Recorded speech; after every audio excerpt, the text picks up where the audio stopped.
you guys doing today? Can go ahead with questions for Russell.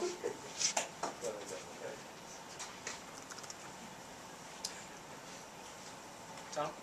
Russell, you're on pace to smash the record for pass efficiency rating. What do you know about that rating, and do you think it's a fair way to measure a quarterback? Yeah, definitely think that passing efficiency is definitely something that you want to be great at and have a high number in. And that means that the quarterback's completing a lot of passes. It's going for the average yards per play is usually pretty good, and you score a lot of touchdowns. In terms of interceptions, those are down. But I don't focus on that. I do believe that it is a significant number, but at the same time, I have to keep competing every single day and just trying to perform on Saturdays. Tammy? Russell, could you give us your impressions of Monty Ball and just the season he's having, how you've enjoyed playing with him? Yeah, I mean, Monty's an impressive player.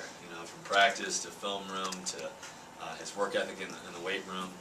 And then when he comes out on Saturdays, he wants to be great. And that's something I always tell him right before the game starts is, let's be great today. And he always, gives me a big smile.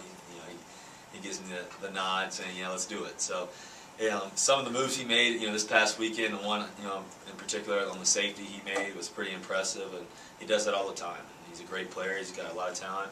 He pass protects extremely well. He runs the ball obviously extremely well, and he catches too. So with all those intangibles and all the things that he does in terms of leadership aspect, it's pretty impressive. Andy, in back? Russell, if you had a Heisman vote, who would you cast it for right now? I'd probably have to vote for Monty. He's my teammate. He's a man. Money ball, I guess they call him. Jesse? Russell, are you surprised how quickly things have turned around in this conference? 2 weeks ago, you're 2 full games behind Penn State. There's this 3-way tie for second place, and now all of a sudden, you're 2 games away from playing in that Big Ten championship game. Does that surprise you just how quickly that's turned around? It doesn't necessarily surprise me in terms of where we are. I believe that things happen for a reason, and we have a lot of talent on this football team. It's a great conference to play in the Big Ten, and things happen. And we're in a great situation, but we have to take care of that situation. Play a great game on Saturday, have a great week of preparation, and then focus on what we can control right now. Okay. Russell, I don't know how much tape you've looked at of Illinois yet, but when you look at their ends, what stands out? They're two guys. They look like pro-style defensive ends. They're tall, really athletic, fast, come around the edge really well, and so you really have to make sure you're stepping up in the pocket, throwing the ball on time, making sure that you're just gaining positive gains every single play and trying to get first downs and then go from there. Obviously, we have a great offensive line and they have a great defensive line, so it's going to be a battle. Russell, have you ever had Jake Byrne remind you he's an eligible receiver and throw him a couple? But do you see him contributing in other ways if he's not catching balls? Yeah, Jake Byrne reminds me every time in the hotel. We may have a particular play that goes to him on for a touchdown, and he always reminds me, "Hey, I'm there." But we haven't gotten to him yet. But he's a spectacular player. He blocks extremely well. I know he pass protects extremely well for me and gives me enough time to find other guys too. And he's strong. He's athletic, and he's a really intelligent player. Jesse, it seems like you're throwing a touchdown pass every game to Jacob Patterson. What's it do for you as a quarterback, just this offense, to have him out there? Especially, it seems like you're finding him an awful lot in the red zone. Well, besides the offensive line and having a great running back, having a great tight end is quarterback's best friend. So in terms of his ability to catch the football, his ability to block, and he's extremely fast too.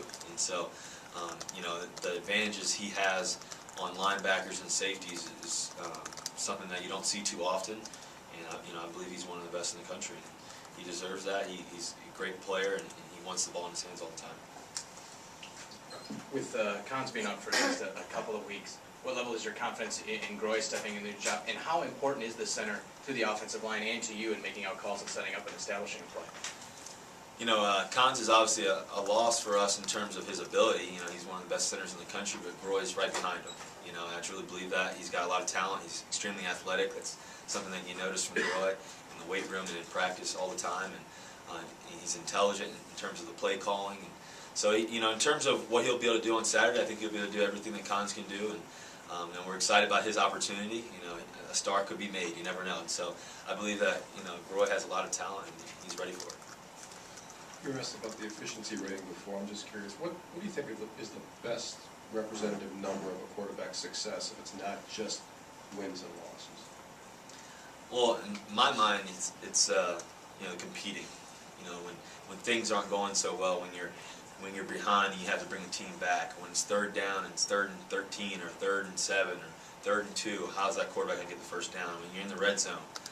So I think those two things, or those three things really, competing obviously, but competing on 3rd down and in the red zone are the two main things that a quarterback has to do to be successful at.